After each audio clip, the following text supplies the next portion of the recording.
So today is Safeguarding Sunday, and we've just heard some words from a psalm, from Psalm 91, which describes God as a place of safety and refuge. You can see some of the words here on the screen now that describe God as this safe place. As God's people, we are called to be like him. So as God's people, collectively, as our church community, we need to make sure that we are a place of safety, that we are a place of shelter, and that we are a place where everyone can feel and be safe. Now, I showed you some objects earlier. You can see some pictures on the screen. And we decided that all these kinds of things are designed to help us be safe in different situations. But now let's turn to what being safe in our church community looks like. Let's imagine that being safe in church is like a jigsaw puzzle. There are different bits of the puzzle that come together to help us feel and be safe. So, some of these things might be things like first aid kits, which we have in our various buildings. We have buildings, don't we, to meet in and do our different activities. Those buildings are nice and warm-ish, and generally not falling down. We make sure at all our activities that we have lots of volunteers and people so those different things can run smoothly and run safely. Where we have volunteers, we have training for them in safeguarding, and we support them in their role. We also have different people that are involved. You saw the photos of the safeguarding team on the screen earlier.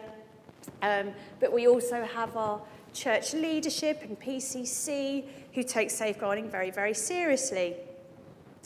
But as well as all these kinds of things and the people that we've mentioned so far, we all have a role to play in safeguarding. It's not just down to a few people. There's something else that all of us can use to help make this church community a safe place, and that's our voice. One of the ways that we can help bring safety in our community is by using the voice that God has given us to speak up for ourselves and speak up for others. Now, we're going to listen to a story from the Bible now where someone did just that, where someone spoke up. This story we're actually going to watch on a video, and it's from 1 Samuel chapter 3. Unfortunately, on the video, they reference the Bible reference where this story is from, but they've actually included the wrong one. But it is from 1 Samuel 3, so we're just going to spend a few minutes watching that story now. The boy who listened.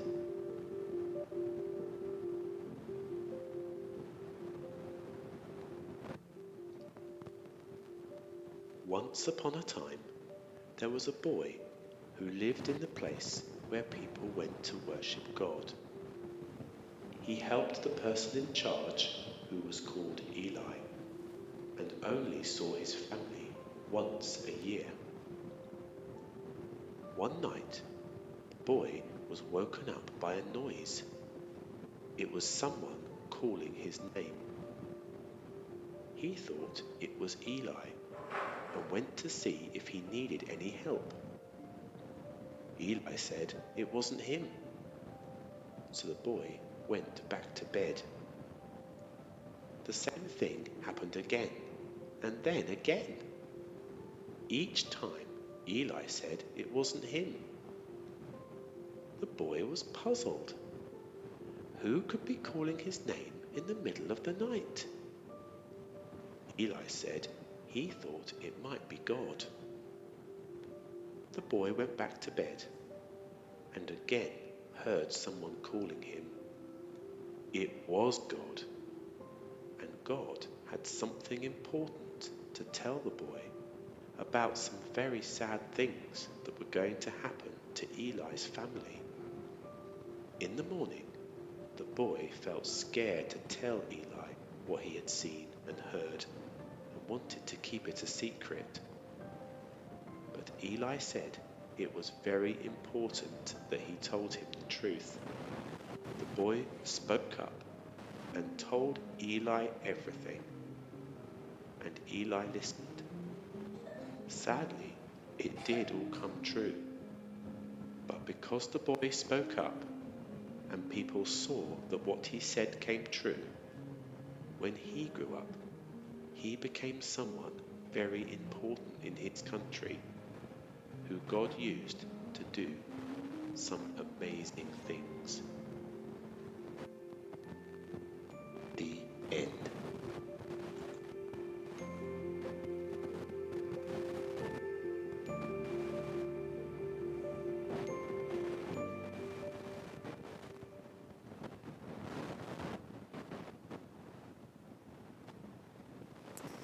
Okay.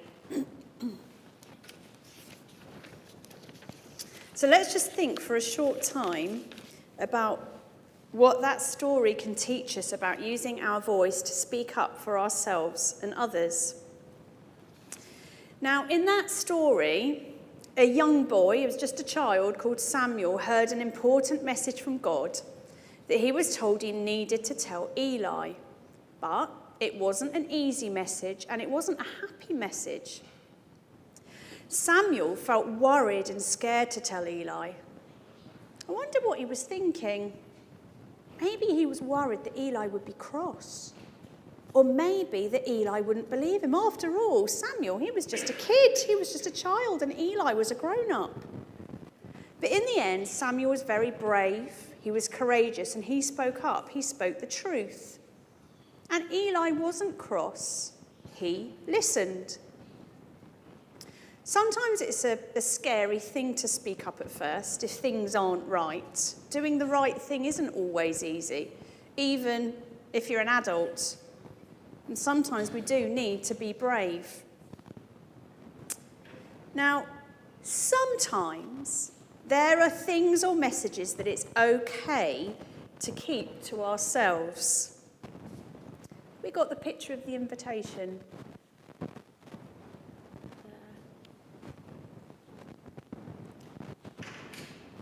Think about what happens when you get an invitation to a party.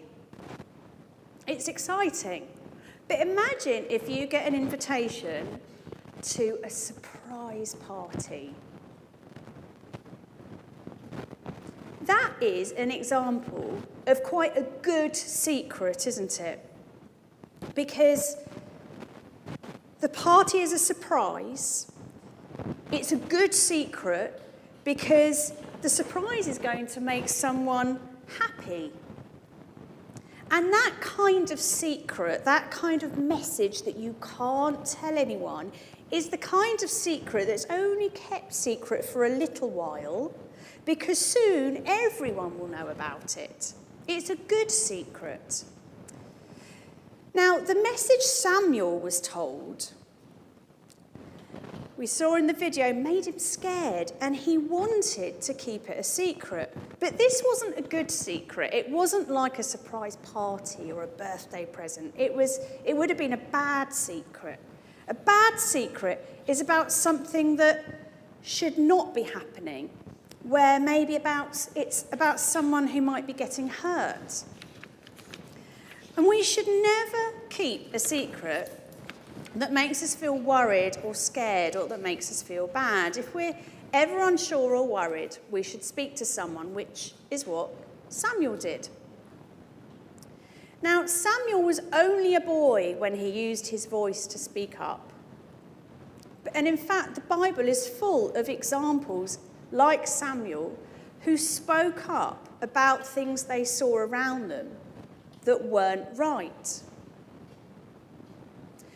So we too need to use our voices to speak to someone we trust when we feel worried or upset, and to speak up for others. And we want you to know that if you use your voice here in this church, in this parish, that you will be listened to. I've said this before, it can sometimes be very easy when we hear the word safeguarding to think that it's all about filling in lots of forms and attending lots of training and that administrative side of things.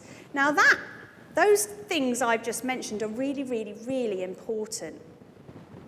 But actually safeguarding really is much simpler than that. It's about keeping people safe, looking out for other people and speaking up when we can see that things are wrong. That's our calling as a human being.